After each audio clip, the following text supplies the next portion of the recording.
Hey, everybody. Thanks for tuning in to this episode of Our Kids Play Hockey. We want to let you know that we have once again been honored with a nomination for the Hockey Podcast of the Year via the Sports Podcasting Awards. And all you need to do to help us is go to ourkidsplayhockey.com and click on the Vote Now button. It asks you a couple questions. You're in and you're out, and you have voted for us for Hockey Podcast of the Year. I want to thank you all for being a wonderful, wonderful audience and helping us get to this stature of hockey podcasting, because we've done it as a family, as the hockey friends and families around the world. Thanks so much and enjoy this episode of Our Kids Play Hockey.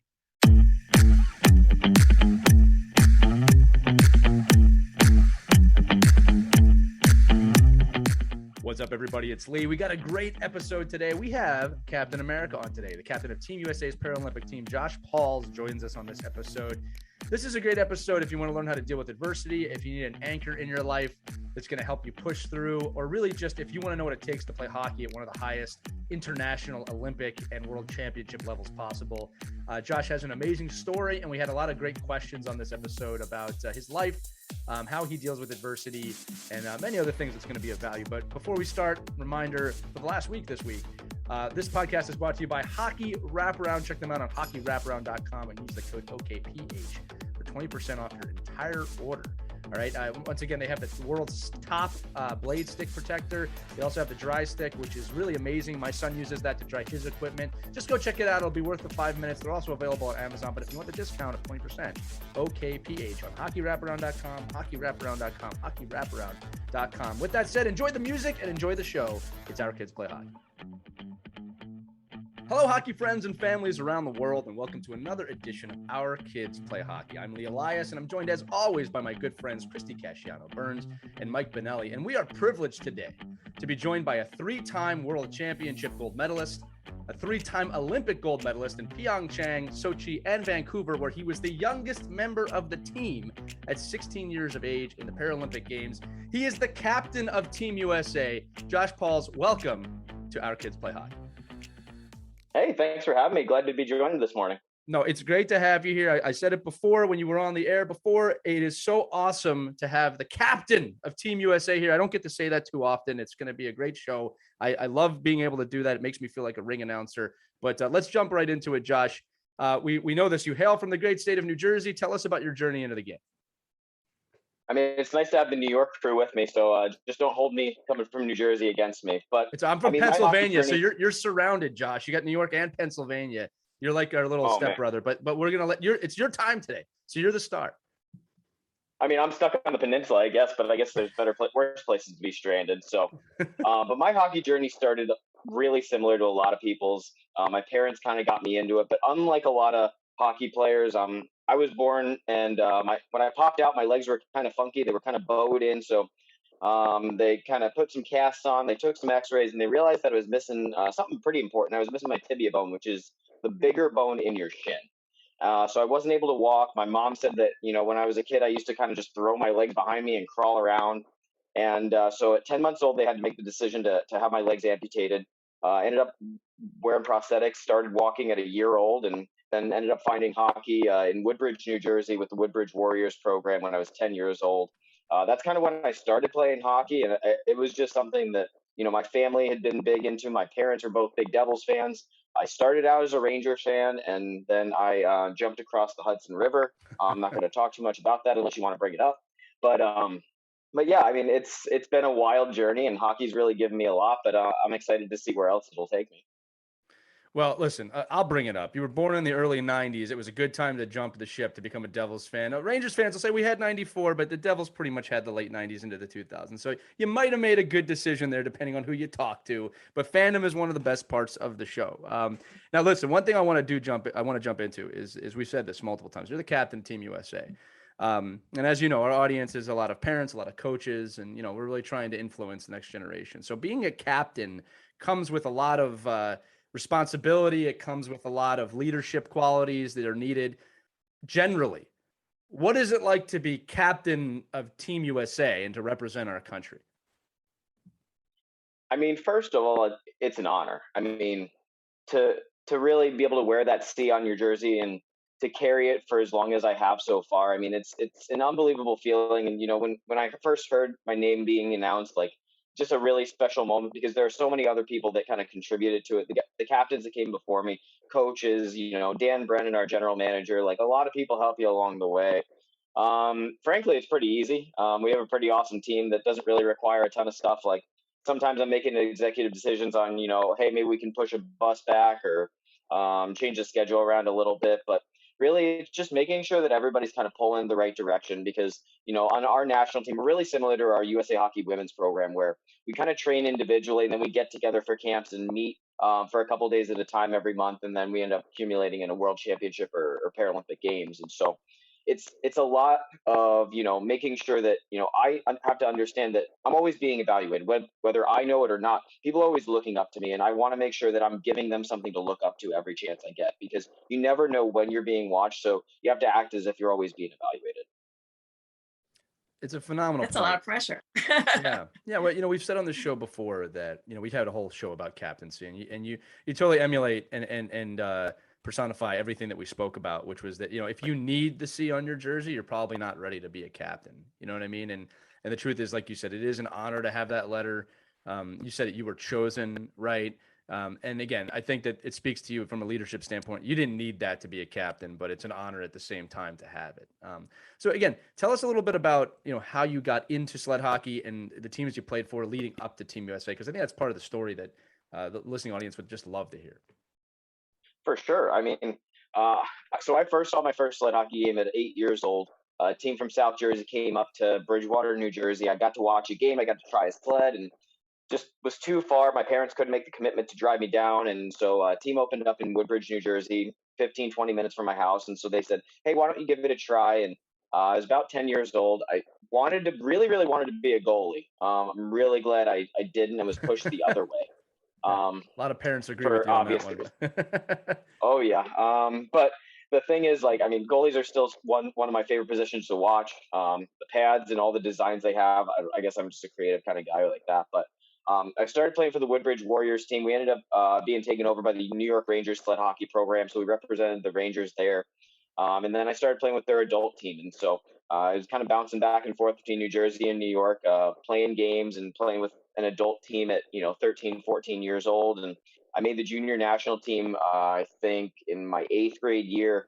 And I remember going up to the World Championships in 2008 as part of this development team, the feeder program for the national team, watching the World Championship, watching, our U.S. team play against Canada, play against Norway, and they ended up winning a bronze medal. I remember Greg Shaw, who ended up being my line mate for a number of years, sitting outside our locker room after watching us play, and he was like, hey, you're a pretty good skater, keep it up. And I was like, wow, I'm getting recognized. There could be a year that I'm one day part of these guys. And I didn't realize the very next year I'd be on the team. That must have been an experience at 16 years old. Or was this 15 or 16? You were younger, right? Yeah, I was 15 my first year. Wow. I mean, and how intimidating was that to be so young? It was. Yeah. How did you deal with that? I mean, what was it that made you strong and confident to get out there? And advice for other kids who may find themselves in that situation. Sure. I mean, I know there are a lot of kids that might end up playing up a level. It was a little bit different going, being 15 and playing with guys that are, 30, 35, 40 years old. I know it really helped having older guys that, brought me in and made me feel comfortable. I mean, if you ask our equipment manager the first couple of years, he'd probably tell you I said maybe 5 words total over my first year and a half. So I was a pretty quiet kid. I know it's probably hard to imagine that now, but as far as that, it was a lot of people that kind of brought you in. I know Taylor Lipsett, he's a big ranking member of USA Hockey, works a lot with the disabled section, and man, he really helped me feel comfortable, and he really helped guide me around. And so I think having those mentors, whether or not they have letters on their jersey or whether they're just respected members of the team, you gotta just try to find those guys. But I think it's even more important for those guys to find the younger ones, because a lot of times it can be hard to ask questions. We were just at our first camp this year, and we had one of our younger guys, Malik. He kind of came up to me. He was like, "Hey, I got a question.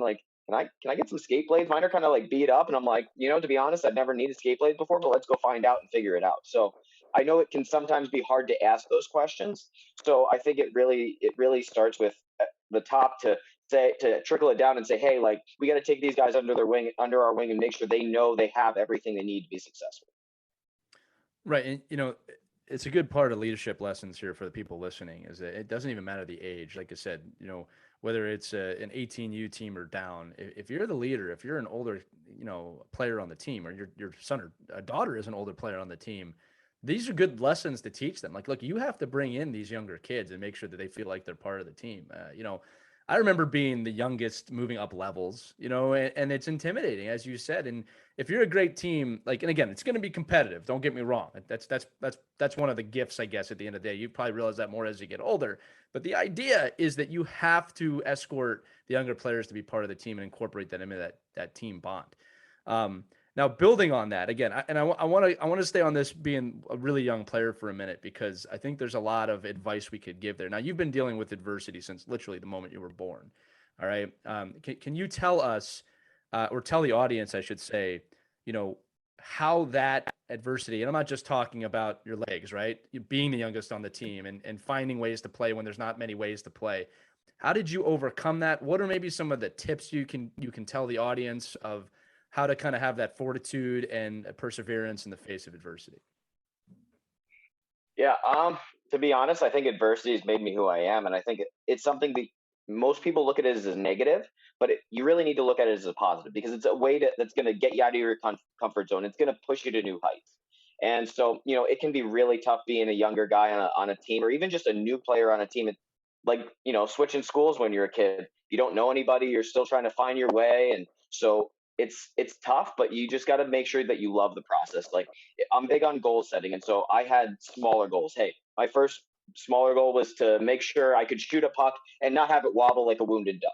I know the backup goalie, Mike Blayback, used to tell me, he's like, yeah, you got to get your sled pointed in the right direction, because right now you're tossing floaters at me and I'm catching them. I can't even see, like making fun of himself and chirping me at the same time. But I knew he was trying to find ways, like he was still giving me tips on how I could actually get better and give him a better shot.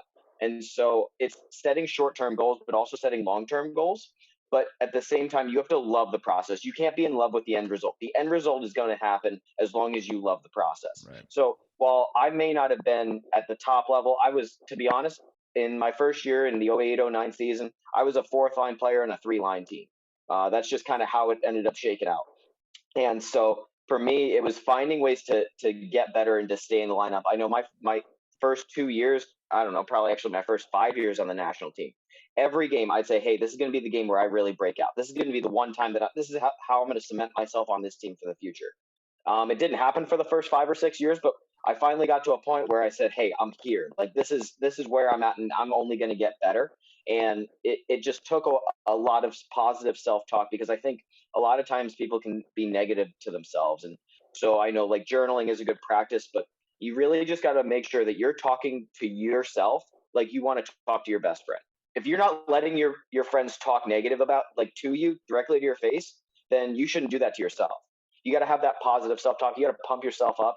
And you know what? It's important when you're not feeling able to pump yourself up. It's important to have a support system around you for people that are going to bring you up with you. Yeah, that support system is crucial.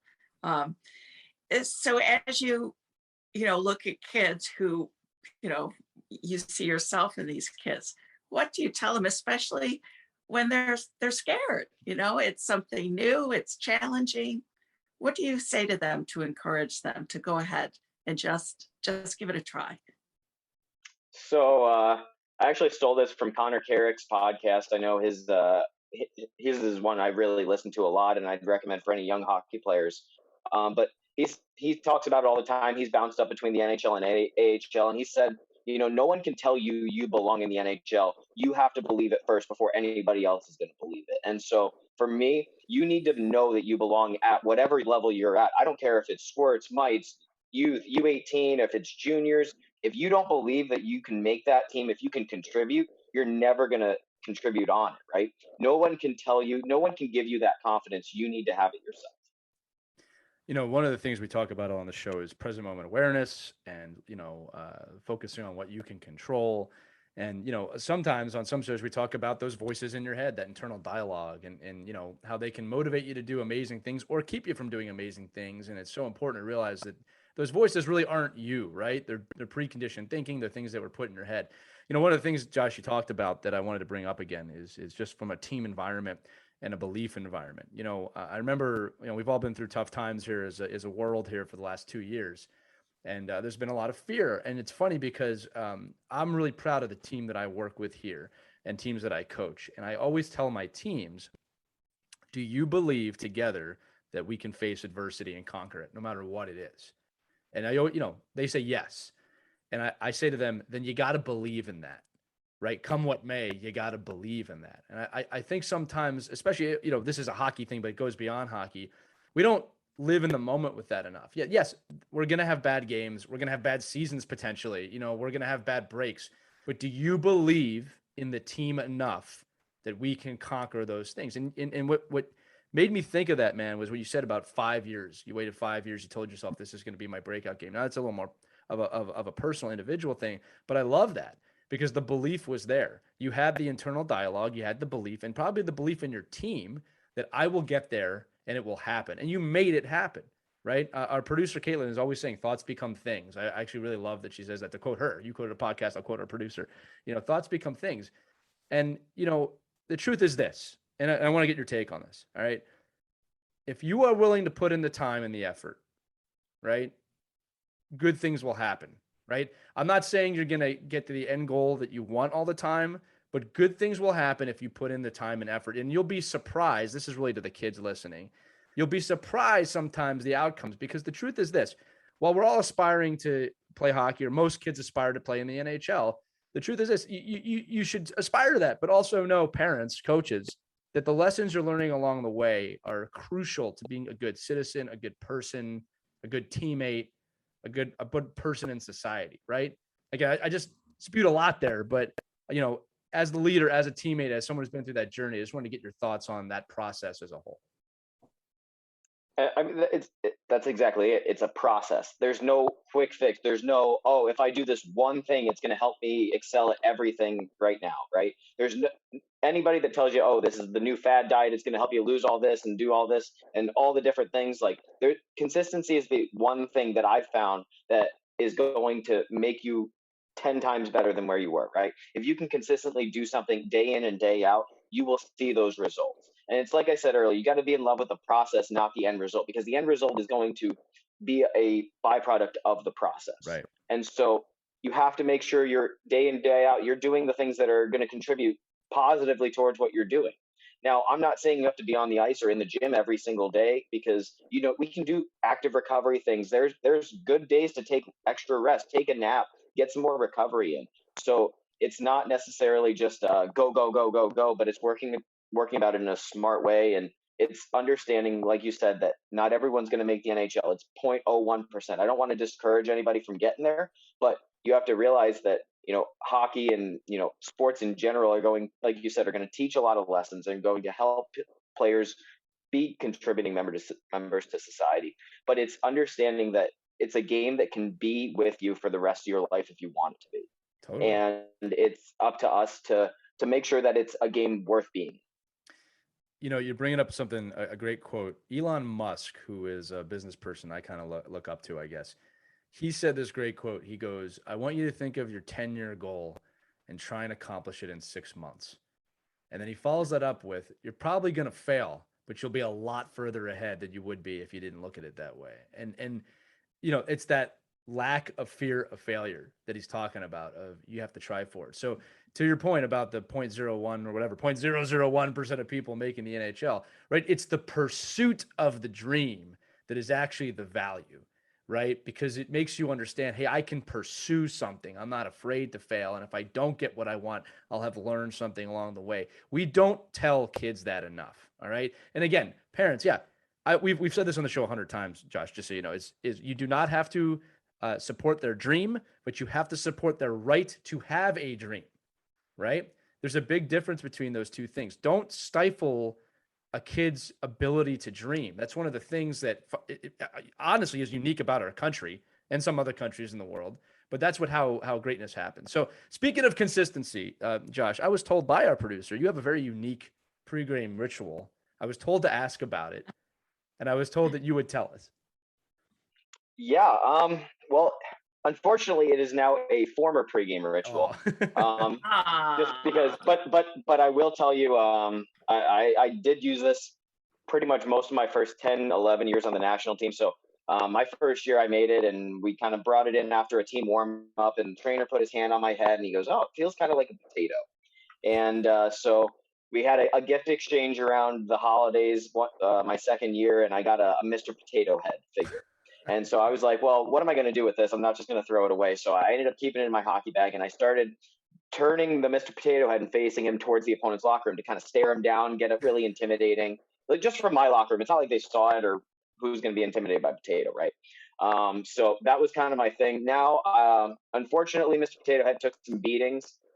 Just getting thrown around in a hockey bag, it will do that to you. He ended up losing his arm, so I thought we complemented each other pretty well. Um, I'm missing my legs, he's missing his arms, so we worked out. But then I had to just retire him. I do a lot more like visualization and I guess I consider a little more serious stuff. But to be honest, like the one thing I like to tell everyone, whether they're young or old or first starting out, the best pregame warm up is going to be one that you can do every day and do it all the time, but also one that's going to get you ready. Like whether it's something that is traditionally thought is going to help you get you ready, or it's something else. Like everyone's unique and everyone's individual, so it's about finding what works for you. Absolutely. And I hope you know you've just opened up, your whole team is going to listen to this, and everyone's now going to get you a new Mr. Potato Head or Mrs. Potato Head. We can't delineate between the two anymore. So for those of you listening to the podcast, I want you to know Mike Benelli is here. He is here. He is, as always, crouched and ready for his moment to join. And Mike, I have to ask you, we like to have fun here, Josh, and go around. My pregame ritual growing up was I listened to Enter Sandman by Metallica before every single event, practice, game. It didn't matter. That's what got me going, dating myself a little bit. And I still tend to do that from time to time. It's an awesome song. It might be 30 years old. That's not the point. But Mike, I'm going to ask you, did you have a pregame ritual? And if you don't have an answer, at least just tell me the craziest one that's G-rated, because I've seen some that I can't talk about on here. But Mike, tell me, what was your pregame ritual when you played? Yeah, I don't think I had one. I think I just had I was just I was a kind of equipment geek, right? So I really like to just I would retape my stick, the butt end, the blade, everything. It would just be, a brand new slate every single time. I think I even did it for most practices. I don't know how my parents afforded all that tape, but it's just, for me, it was all about to Josh's point, it was all about finding the process of getting ready. Like, right, the routine. I was never a big guy that like loved everyone. I still am not, even as a coach, thinking that everybody in the locker room has to listen to the same music and with the same speaker. And I don't know, it's just hard. And I understand the camaraderie of it and the team part of it. But to Josh's point, sometimes you just need to, goalies always get that. They always get that leisure, right? That they're able to go out in the hall and do a whole different warm up because they're the goalie. Well, however you prepare for your game or for your match or for practice or your visualization techniques, you just have to do that by yourself. And that has to be something that, is true to you. So I think, for me, again, it wasn't, I never had superstitions. I never had to tape my shin guards the same way every time. I think it's just a matter of, being try to be serious in the locker room and kind of refocusing and thinking about the task at hand and at every level, right? Just plenty of time to have fun after the horn goes off. So I think it's, whatever it takes for you to get there ready.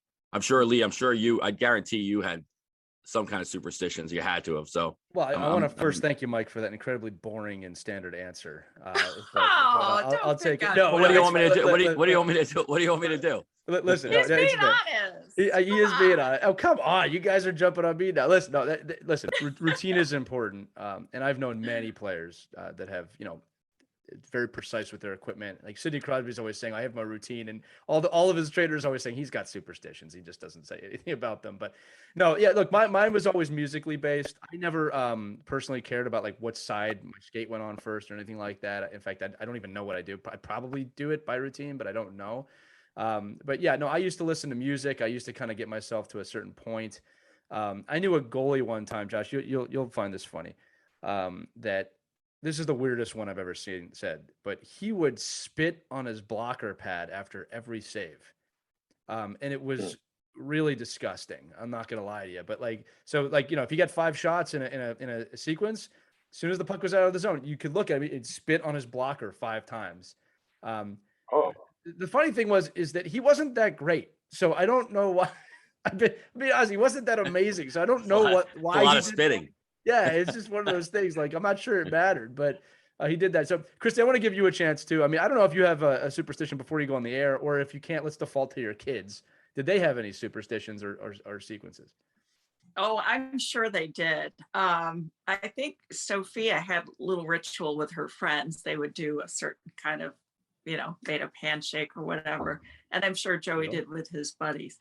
As far as going on the air, a little ritual, I do say a little prayer. I really do before I go on the air, just to help me be my best and to, do my best. That I know I'm kind of an old-fashioned Catholic girl. What can I? Hey, there's nothing wrong with that. We talked before on this show too about how important faith is, whether it's religious faith or not.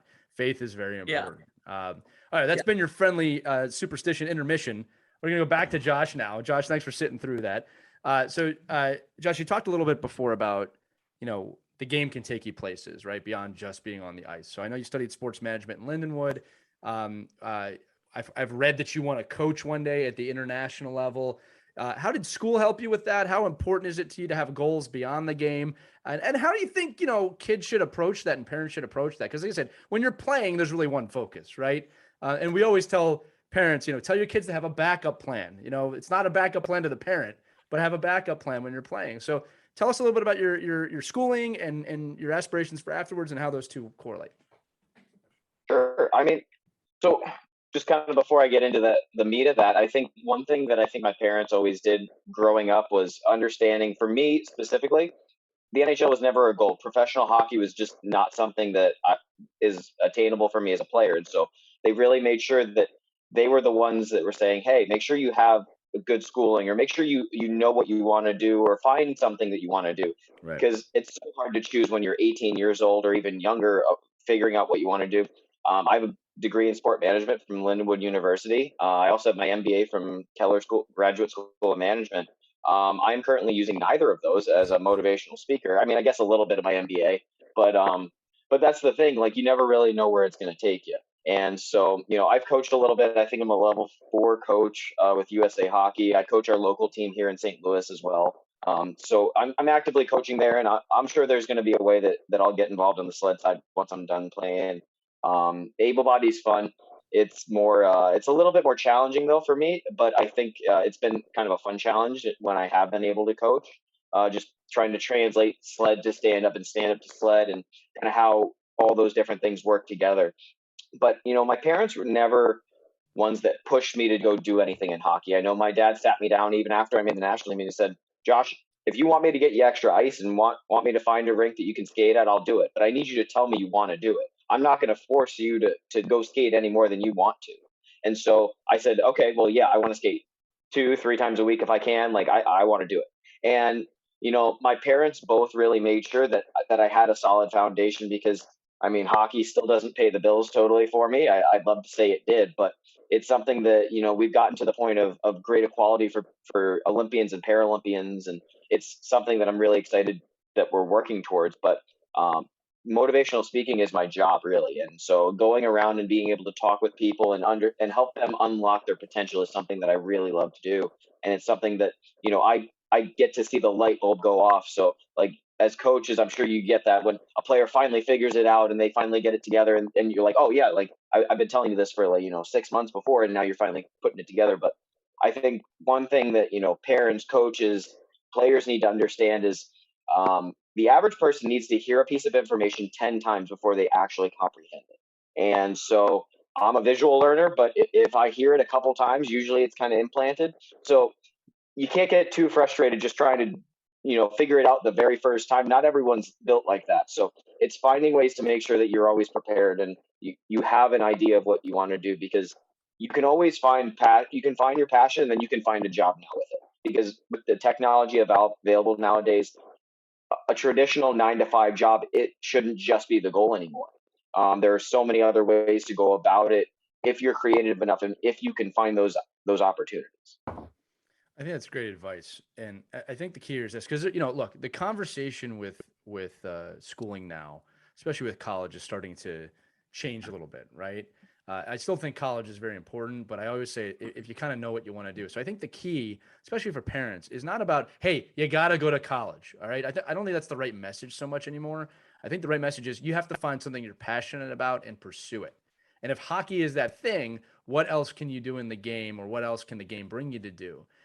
Look, I went to college. My undergraduate was in broadcasting because I wanted to be involved in sports, and my master's degree was in sports management, right? And it was all tailored so I could do something in the game, right? Because I knew hockey was my passion. And as I got older, it's funny how your passion can expand to other things. If you have children, it becomes that, hopefully, so forth and so on. But I think that's really great advice that you're saying is, look, know what your passions are and know that you can apply the work ethic to anything you're passionate about. And then also, last thing I wanted to just comment on that is it's so important, parents, that, it's not fair to tell an 18-year-old they need to know what they want to do. All right, if an 18-year-old knows what they want to do, and I mean really knows it, that's kind of a gift in itself. It does happen, right? But it's so much pressure. Know what you got to do. Do a major and figure it out. Why? College is your chance to not do that. College is your chance to try things. If you go into a major and you hate it, change it. Don't stay in it. So I think there's unneeded pressure there from a lot of parents.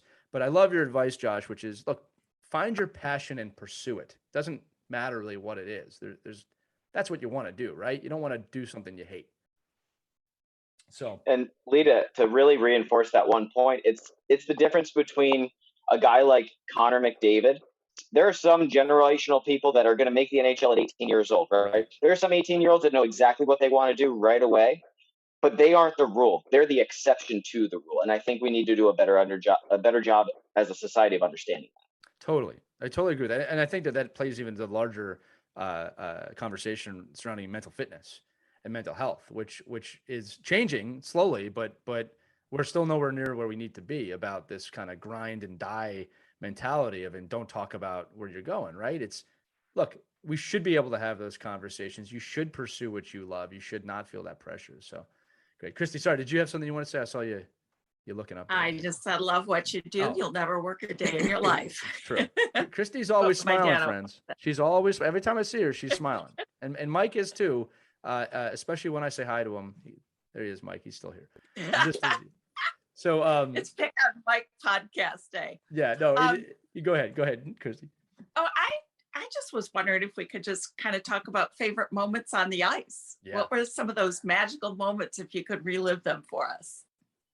Oh man, well, there have been a couple. The one important distinction I did want to note, Lee, I think you introduced me as a 3-time world champion. I think we're 4 now. I think we're up to 4 now. Hey, listen, I love that you corrected me on that. Yeah. You know what? We might be up to 5. Hold on. 09, 12, 15, 19, 21. We're up to 5 now. Wow. Listen, I'll take it. I love that you're correcting me with that. The more, the merrier. But also, there is a big difference between the Olympics and Paralympics. And so for me, I'm a Paralympic athlete, and I know a lot of people like to say, hey, I don't want, like my trainer tells me all the time, hey, I talk about you as an Olympian because I don't want people to have that connotation of, oh, you're a Paralympian. I don't want them to think less of you before I even get to who you are. And I think I understand that type of thinking, but at the same time, we just need to change that connotation around Paralympian. Right. We don't need to adjust people's perspectives. We need to adjust people's perspectives. We don't need to adjust the word. So for me, I mean, there have been a lot of moments on the ice. I think 2010, just being in the opening ceremony, I think was really awesome, just because I had been cut the year before, right at that tryout in the summer, just to head into that Paralympic year. And so just being on the ice and being a part of a team that we ended up winning all 5 games. We shut everybody out. We didn't allow a single goal. I think we allowed 30 shots total in 5 games. So that's an unbelievable moment. But I think the number one moment all time was in the 2018 gold medal game when Declan Farmer, the Canadians were up 1-0. They took the puck from their end, ended up skating past our guys on our empty net because we pulled the goalie. We were down 1-0 with about a minute left. Guy shoots it. They hit the post on the empty net. And we come back, and with 37 seconds left, we scored to tie the game. And I remember being behind the Canadian net. As a defenseman, I don't recommend you go behind the other team's net if we're just hanging out. during normal operations of a game, but last 40 seconds, you're doing anything to do it. But I remember looking through the net, seeing the goalie kind of down and out, and seeing Declan Farmer, the best player in the world in sled hockey, with a puck on his stick, and I'm like, oh my gosh, we're about to score. And I saw him shoot it in. We ended up scoring. He ended up scoring the game winner in overtime, and that came shortly a couple months after. I guess it was just about a year after Coach Sauer, who was our coach for, I don't know, since 2012 to 2017. He passed away from cancer during the season the year before, and so to be able to sing the national anthem and to be able to hold the shield we had with the JS initials on there, it was a really special moment to be able to win that for him, and to be able to win it and just overcome that adversity. I know you guys are big talking on adversity and overcoming it. I mean, it's probably the most adversity I've ever been through in a hockey game, and we sure pulled it out. Josh, again, you're bringing up great points. One of them is that moments are awesome, but it's the whole experience, right? And you kind of described that in your answer, that like, yeah, there was this great goal and there was this great comeback, but what it represented as a whole was really, that was the moment for you, right? Like the goal was a piece of it, or being behind the opposing team's net as a defenseman was a piece of it. But yeah, it really is. It's the culmination of everything to that moment, right? Because like, look, moments are awesome. Like those big moments are awesome, but it's what it represents really that creates it and makes it the moment, right? The whole thing. Oh yeah, I mean, I feel bad that I'm going to say this again because I think I've said it 5 times already. But it really is about the process and not the end goal, right? It's Right. about all the work that took to get there, and the stupid things of hiding a guy's water bottle when we were training together in Chicago, getting him really really mad, and then we're in Pyeongchang and we're winning a gold medal together, singing the national anthem as the flag's being raised. Like it's those little moments that I'm going to remember forever, and just it's the best part I think about playing a sport or playing any team sport, really. Well, and Josh, just to quote you, sir, you did say we have to say things 10 times before people really take them in. So we're halfway there with that process thing. No, listen, I think it's worth repeating, right? Part of that. And again, we don't say it enough to our groups. Mike, did you have something, buddy? Yes. So I want to, so Josh, I do a lot of work with like Ron down in Florida and Chuck Gridley up in New York. And, obviously, sled hockey is a huge part of their lives. And obviously Danny Brennan, and, hearing his passion, but, and you talk about the process and the journey. And one of the biggest aspects that I'm involved in is, growing the game and trying to find more opportunities. So, I've worked with, just in the last 2 years, working with the sled hockey programs up here, working with the blind hockey organization, working with American Special Hockey, things like that outside of the traditional hockey world. And I think one of the things I find that I see as an organizer is the, parents that don't think their disabled child could do this. So could you tell us, from your parents' perspective and your growth as a young athlete, what were some of the things that your parents found in the sport of ice hockey and sled hockey specifically that said, oh yeah, let's throw Josh out there on this sled of blades and have him get knocked around by a puck at eye level for the rest of his life? I mean, what would you say to parents of disabled athletes or children that want to get into sports and feel it might not be great for them? I mean, I think you got to at least let them try it, to be honest. Like, you don't know what they're capable of until you see it, right? And so I do think that there is an issue within the disabled community of parents, and I don't think it's the parents' fault. I think it's parents wanting the best for their kids and wanting to make sure that they have the best chance to succeed. But I really do think you find in the disabled community parents that just don't want their kids to fail and don't want to even give them a chance. And I'm going to bring up, it was kind of a hockey camp I participated in. We ended up doing something up in the Boundary Waters up in Minnesota, up near Canada. And so it was a hockey camp, but it had a lot of different aspects to it. These kids took a canoe from Minnesota up through some water into basically Canada, some really awesome natural scenery. But one of the requirements was the kids had to all get into a canoe and get out and flip a canoe without help. Because when they're out on the water in a canoe, your parents aren't going to be around to help you. There's nobody else that's going to be around to help you. You're going to just have to figure it out. And, during the camp, obviously we have pontoon boats going with people just in case something happens. But the reality is we got to make these kids, we got to let them fail and we got to let them figure it out. And I think that was the best thing that my parents did for me was they allowed me to problem solve. I've always been a problem solver because you just got to figure it out. Like as a kid, my mom said when I still had legs and they really weren't useful, I just kind of threw them behind me and started crawling around and just trying to get around as the best way I could. But my parents kind of never let me have an excuse. And I think that really helped. I'd say, they'd say, hey, go take out the trash. And I'd say, oh, well, sorry, I don't have my legs on. They'd be like, all right, well, get your legs on and go take out the trash. Like, I'm not going to ask 3 times. And so I think, they helped set me up for success. And I don't want to ever say they gave me like a tough love because, my parents really cared about me. And I knew that, but I knew everything was in my best interest. So the extra work they were having me do was going to positively contribute somehow. And I think that's the toughest part is understanding that these kids, one, need to learn how to fail because they're going to fail. Because if you set a kid up for so much success and they don't fail till they're 20 something, they're not going to be able to handle that adversity very well. And so setting our kids up for success is letting them fail, letting them fall and get back up. I think it's the quintessential thing. We see kids only start crying when they see the reaction from their parents, right? So we want to make sure that we're obviously just treating everybody like a person. Everyone needs to learn how to fail and overcome adversity. I think we need to just make sure we take the disability out of it. But that's a great question because it's something we see so much throughout the disabled community. It's a great answer too. Look, as a parent, I could say this too. And this is like that unspoken conversation. Like when our kids hurt, we hurt, right? That's the truth of being a parent. When your kids hurt, you hurt. And I think one of the hardest parts of being a parent is knowing your kid is going to fail or has to fail at something to learn, right? And this usually culminates itself, parents, in the and Mike and Christy and I have talked about this many times of the, look, I told them 7 times and they just won't listen to me, and it's like, this is what I do, son. This is what I do. I know what I'm talking about, or my daughter. And the truth is they're going to have to figure it out on their own. And we don't want our kids to hurt, but sometimes you have to let them go through it on their own. It's like, I think that's one of the hardest parts of being a parent. So I think that what your parents did of like, no, you figure it out. I think we need to do that more. One of the things I tell my kid, and I ask my kids, what did you fail at today?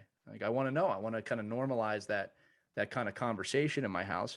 But I think the other important thing is I tell my kid before he plays every game, and I don't care if people roll their eyes at this. I say, I don't care what happens out there today. I'm going to love you the same no matter what at the end of it, right? Like I want to win the game, but I don't really, I'm not basing my love for you off whether or not you win a game or have a good game or score a goal. All right. I don't think that softens my kid. He's going to compete. All right. But I don't want him to think that that's the be all end all. And I think those, Josh, to your point, I think those two things can exist at once. You got the tough love, but it's still love. Your parents cared about you, right? You know what I mean? Like we need to do that more as coaches and parents and society, really. 100%. I mean, it's just like anything. If I know you have my best interest in mind and I know you're pulling for me and you're going to help me, well, I'm going to compete that much more for you. And right. I think that works for coaches and players, but it also works for parents and kids. If I know you have my best interest in mind, well, all right, maybe I'll start listening earlier because I think to your point, like you got to be ready for information to actually receive it. Totally. The amount of times my mom's given me advice and 5-10 years later, I'm like, oh, that's what she meant. Oh yeah, I guess I probably should have listened to her way long ago. But I think the biggest thing to understand is you don't know what you don't know until you know it. Right. Well, there's a great saying that when the student is ready, the teacher will appear. Right. And I'll tell you right now, that thought process as a parent starts right from the minute your kid is born. You start realizing, oh, that's what my parents meant. Oh, that's why they do this. Oh, that's why they wanted me out of the house when I was 18. There's lots of those things that happen. So just turning it a little bit here. We recently interviewed the GM of USA Hockey, Dan Brennan, who spoke very highly of you in the program. Sorry, of the USA Head Sled Hockey. And one of the things he spoke about was that sled hockey is really not just limited to people with physical limitations or disabled, right? Can you tell us more about the program and really how it can be competitive for anyone, right? Obviously for disabled, but also able-bodied people. And we know it's an amazing event anytime you can get able hockey players to play sled hockey because they don't realize really how difficult it is, how competitive it is, And the level at which you play too, Josh, I don't want to downplay that. You know, you're an Olympian, right? You are an Olympic level athlete in this sport. And just like any other Olympic level sport, you compete at that level. So let's talk about that for a little bit. Yeah. So just touching on the able-bodied disabled, I mean, so USA Hockey in non-international competitions, we allow able-bodied players in different programs, and I think it was really awesome. I had my sister play with me a couple times in a couple games, so it gives people a different perspective. But I think the one thing to know is hockey's still hockey, right? I think when an able-bodied player gets in a sled, their hands are there, they can figure out shooting pretty quickly. It's the whole moving and actually having to skate with your arms instead of your legs is the tough part. And so I think it's awesome to see people come in. I mean, we have a player, Kat Steele. She's on our St. Louis team. She was just a friend of one of our guys that ended up playing, and he was like, "Hey, why don't you come out, try it?" And now she's been a part of a team since I've been out there since 2011. So I think it's just a way to involve more people in the game. I mean, I don't think she'd ever would have played stand-up hockey on her own. And so to have her come over and play sled, I think was really cool, and just a good way to show that, you know, it's not just for disabled people. Obviously, it was created with that mind, and Paralympic athletes have to have some sort of physical disability. But it's a great way to involve more people in the game, and also just, you know, connect with other people that you might not normally. And so I guess getting onto the topic of playing at the elite level, I mean, the game's so fast. I mean, I realized that at our first camp this week.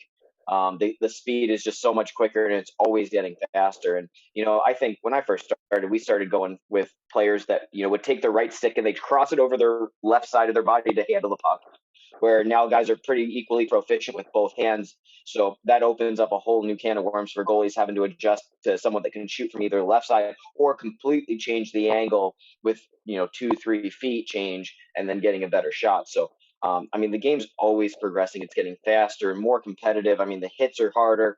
The Canadians are always playing really well and playing hard physical hockey. So it's just, those are the types of games that you just love to play. And I think, you know, the Paralympics are going to be a real challenge this year. Yeah, let's talk about that, because you've got some big doings coming up. You're back on. Yeah, we are. After a long pause, we kind of got back for a world championship to kind of have the first 5 slots set for the Paralympics, and now we're back at it. So we had tryouts in July. We had another tryout here, and we're playing Canada and St. Louis at the Centene Community Ice Center with a Blues practice here at the end of October. So, you know, it's really cool because, you know, I'm living in St. Louis now, so it'll be a real like home game as opposed to just one in the States. But yeah, it's all gearing up towards Beijing. I mean, that's the end goal. We're going to be playing in a couple tournaments leading up to there, and playing a couple games against Canada, just some exhibition series. But it's going to be a slugfest. I mean, in our group, it's going to be us, Canada, the Russian Paralympic Committee, and South Korea. And China has a great team. They're always pushing. It's going to be one of the most competitive Paralympics we've had in recent memory, I think, at least in the sled hockey. You know, the way you're describing it, I want to watch. You know, one of the things I wanted to end on, Josh, is, and you brought this up earlier, and I guess this is to the large audience, but to you as well. You know, I never cared where we earned a gold medal. A gold medal to me was a gold medal. And one of the things I've always said is that, yes, there's obviously the USA men's team, which is the top team, right? But I love watching the women win the gold medal. I love watching our inline teams win the gold medal, which they do a lot, right? I love hearing that our sled hockey team has won a gold medal, which they do a lot. You know what I mean? Like I'm just a fan of USA hockey winning gold medals. And I've always looked at it that way. I really have. So my point is to the audience, and you mentioned this, and I do want you to speak to this, is that, don't get me wrong, seeing NHL players in the Olympics and winning a gold medal is special, but that gold medal is worth just as much as your gold medal, right? They are gold medals given out by the International Olympic Committee or the World Championships or whatever, right? So as I think you said, 5, 6, 7, 8-time gold medalist, is that correct count? I think, yeah, 5 worlds and 3 Paralympics so far. I do love that we have to think about it. That's how many you've won, right? It's not just off the top of your head, right? I think I'm just getting old. Well, okay, that's a compliment, I guess, to us. No, what is that? Tell me about the gold medal experience. And again, we're taught as journalists never to ask how does it feel. So I'm not really asking that. I'm saying is you have won several gold medals across the world. What does that represent to you? as part of USA Hockey, as an American, as a hockey player in general? I mean, it's a lot. I mean, I think after the first one, the taste is kind of in your mouth, and you want to keep going and want to keep going. I will say, there's no better motivator than a loss, though. I'm not saying I like winning silver, because you don't win silver, you lose the gold. But I think it just keeps you going. It keeps you motivated. And I will say the best part about winning a gold medal is giving it away to the people that helped you get there. You know, my first one, handed to my dad, and I said, "Hey, thanks for driving me to practice." Second one, I was like, "Hey, Mom, thanks for helping me out." Like, but my last one, it was giving it to my now wife, saying, "Hey, like, thank you for enduring all me being gone and all the other extracurriculars that she might have to deal with, so that I'm able to go play a game I love." It's those things that, you love watching kids. They get scared to touch it because they have that Stanley Cup superstition where they don't want to touch it because they want to win it. Like, it's just such a cool feeling to be able to bring them around. And to be honest, they're really heavy. I don't really like carrying them around and bringing them and stuff. It's kind of a hassle. But I really understand like what kind of impact it can have. I mean, I think one thing, after 2010, I ended up bringing back my gold medal to my local Woodbridge Warriors team. And a kid named Jack Wallace was there. He got to see it, and he told me, he's like, "Yeah, like that really made me want to like get good and be on the team and play." And in 2018, 2017, he made the team. And in 2018, we're hugging it out in the pile, winning a gold medal together. I mean, it was just, it's those moments that you kind of live for, because it's just, I really wish I could give you a better answer. As a motivational speaker, I probably should be able to articulate it. I think you're giving a great answer, man. I really do. Yeah.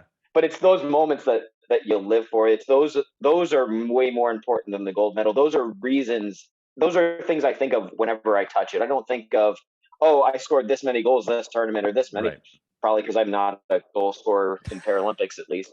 But it's those memories that I know, even 15, 20 years down the line, I'll be able to tell my kids about. I think that's a phenomenal answer. I'll tell you this, Josh, as a writer and a speaker myself, I think if you could describe it, it wouldn't be as special as it is, right? There's that great NHL commercial about the Stanley Cup where it's like, it's all the guys winning it, but they're speechless and they can't say anything. And like that's what it does to you, right? There's nothing that can be said. I think you did a really great job there.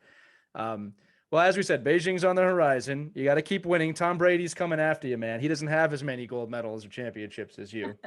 All right. I want that to be said. I mean, for right now, I wouldn't count him out. I would. Yeah. You can never count him out till he retires, which will happen sometime after his 55th birthday, the rate he is going. But Josh, listen, you're a true champion. You're a tremendous leader for our country and for our hockey team. It really is our privilege and honor to have you on the show today as a leader on the ice, off the ice. And I love that you're dedicating your life to really influencing others in a positive and an inspirational way. We need leaders right now in this country in every facet, and it's been that way for a while, right? And you, sir, are a true leader, and I appreciate you. Right. How do people get a hold of you? Because you are so inspirational. And I think if people listen to this podcast, they're probably going to want to know, I need him to speak to our group, our organization. How do we get a hold of you? So if you go to joshpauls.com, pretty easy, but you can also email me. It's even easier, josh@joshpauls.com. So I do talks. I'm willing to do over Zoom or in person, all depending on, competition schedule. I also have a book I wrote titled Lessons Learned: My Journey to the Podium. I'll make sure I get you guys the link to it, so you guys can share it and put it wherever you guys share it. It'll accompany the episode. But it kind of, for sure, no, that'd be great, because it kind of takes through my life journey, my hockey journey, and kind of the lessons I pulled kind of from each year. So it kind of gives you the good, the bad, the ugly, the not so great, but also, just the fun parts of being a Paralympic athlete. Well, beautiful. Yeah. And I think that's awesome. I'd love to read that too, because everything is about being a human highlight reel right now. We don't talk enough about the bad. We don't talk enough about the things that teach you how to win. Right. So Mike, you have anything else, bud, before we close it out? No, Josh, thanks for just inspiring us today. And obviously, your dedication to the country, and representing, USA Hockey and the Paralympics. I think it's great. I'm going to really look forward to seeing your book and watching you guys, fight for gold again. So thank you. Yeah, thanks for having me, everybody. It was a pleasure. It was our pleasure. And that's going to do it for this edition of Our Kids Play Hockey. You can check out this episode and all of them at OurKidsPlayHockey.com. Also, make sure to check us out on Apple, Spotify, Google, Amazon, wherever podcasts can be heard, or you can watch them on Facebook and YouTube. Tell your friends about it. Subscribe to it. Have I pitched this enough yet? People, thank you so much for your support. Thank you for this episode. Christy Cashiana Burns, Mike Manelli, and Josh Pauls. I'm Lee Elias. We'll see you next time on Our Kids Play Hockey. Have a great one, everyone.